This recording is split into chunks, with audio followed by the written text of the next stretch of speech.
AFTV, Arsenal 1, Ipswich 0, 1-0 to the Arsenal, the old adage, right? 3 points, the most important thing, but not the greatest game you're going to watch this year, is it?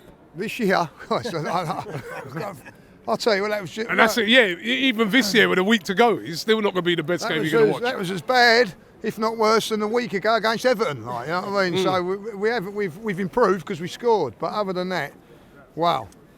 Not a very good game, not a very good game at all. Like, didn't have the initiative to break them down, lack of firepower up front, lack of inventiveness.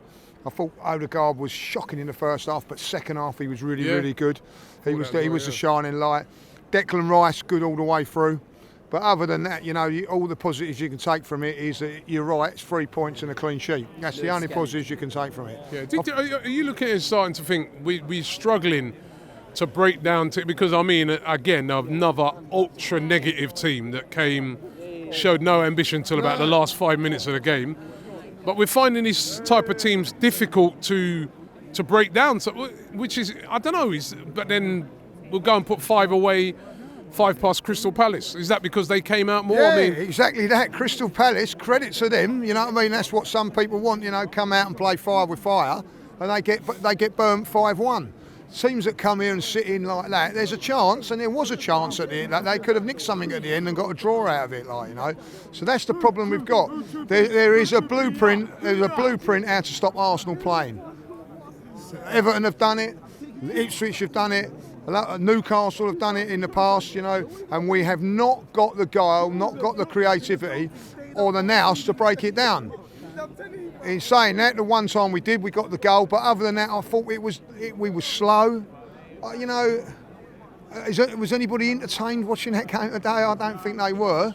And at the end of it, what is the criminal thing from an Arsenal fan's point of view today is that 5 minutes from the end of that game, we're all nervous because they certainly were around me. Like with a minute to go, blowing for the whistle against Ipswich, who are, you know, guaranteed to get relegated at the end of the season. Like poor performance, Rob. You know, you have to say that, but you've got the result, and that's the main thing. But there's lots of things to be concerned about there.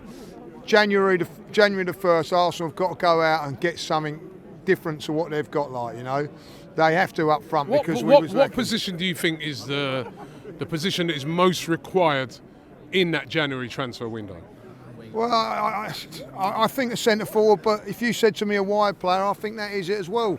You know, I think we need someone that can play both. I really do. Like, there ain't that many out there, but we need something. I watched this today and I'm thinking, where we really look like scoring and all that. And then the unbelievable thing about it is that he takes Jesus off, who's our striker, who's in form, which is fair enough. Weren't having the greatest of games and weren't getting so. Says to Havertz to go up top. I'm looking at him. Where is he? Oh, there he is on the right wing. 3 times on the right wing. What are we doing? And I don't know where Martinelli was actually playing, like down the middle, you know. And then we was about 5 minutes from the end, right? Martinelli, this is Arsenal at home paying all the money that we pay, right? And Arteta and everything like that, you know. Martinelli's got the ball. He's running towards goal. He's got 5 Ipswich players around him. And I look at where was all the Arsenal players for the support and all that. There was nowhere near him. You had to just do it on your own. He said, come on, we're a little bit better than that. You know, particularly against a team like Ipswich. And at the end of the day, Rob, what is the big worry for me is that teams are going to work that out and they're going to have a lot better firepower and a lot better players going forward, and we are going to get caught on the counter-attack and whatever. I thought today, and I'm not criticising because, you know, you've got a result. We were so cautious. We went 1-0 up and we thought, we don't want to do mistakes, make mistakes and all that. I get that, but if you're going to go for the title and go and, you know, like toe-to-toe with Liverpool, you've got to do a lot better than what we did tonight. Yeah, I mean, you know, have you got any names of any players you think you'd like to see coming in January? Because all attention is going to turn to January now, isn't it? Especially with Saka being out. You can see he missed tonight. Look, he's the type of player that can break down these types of defences. Of course he is. And the thing is, and which is the problem with us at this moment in time, Saka is our X factor. Saka, you know, is a great player. I don't care who you go out and get in January, you're not going to get better than Saka. That's a certainty, like, you know. But you've got to get something else to help things, like, you know. I'm looking at it today. What was his go-to to get somebody to come on and get. He brought in Marino in midfield. There's no attacking. We have not got one attacking option on the bench at this moment in time. Wanya is not really an attacking player though, is he? He's more of an attacking midfield player. He's not. You know, you might be able to convert him. And I think you're right. He probably is the closest, but that is not his position. You know, but you know.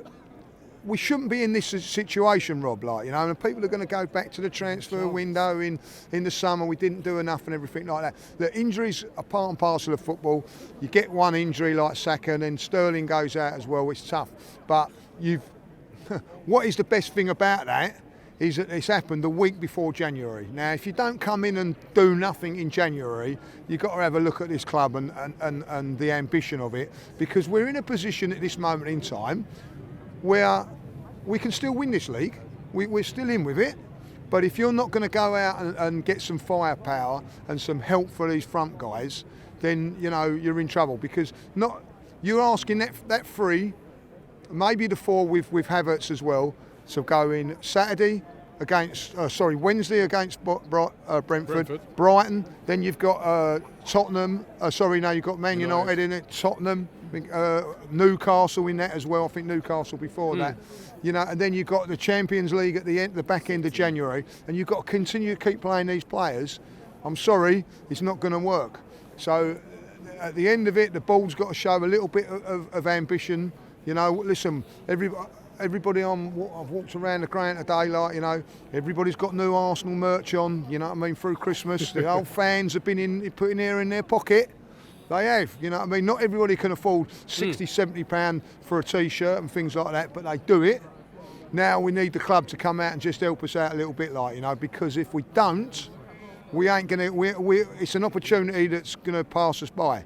Now I don't know how long Saka's going to be out. I don't think no one really knows. They're keeping that very, very quiet, but it's going to be like at least in January. Which January, Rob, if you really be honest about it, is the most crucial month on and off the field, because the games we've got all the competitions in the cups to play, semi-finals. Excuse me. The FA Cup against Man United. The cup ain't been great with us. They're giving us a tough game before. Then we take on Spurs, league games, and then the Champions League at the end. The squad looks a little bit jaded, if I'll be honest. You know, I don't know about you, Rob, but when Declan Rice is coming off at the end there, he took his shin pads. I'm panicking. Oh, we ain't got an injury. Oh, thank God he's gone and sat down, because I'm worried about injuries now, like, you know.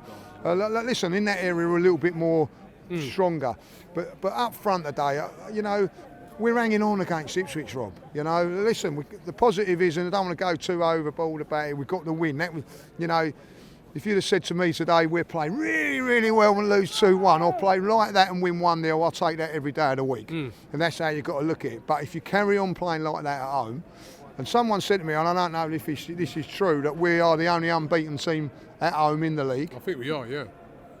But we ain't going to last very, very long if we carry on doing that. Because teams will suss it, teams will play that sort of system against us. And also for us fans, if we get the early goal and we smash these 3 or 4-0, we can have some enjoyable watching. I didn't enjoy Everton. I certainly didn't enjoy tonight. You know, and everybody's coming out, and people have started saying, "Well, we'll watch it on TV or something." You've got to entertain the fans, Rob. You've got to make that happen. I know it's important winning and all that, but the last 2 games have been not acceptable. Not acceptable. And if this was a West End show, you'd be at the old booth asking for your money back, like, you know. And I know someone that would definitely be asking for his money back, like, you know what I mean?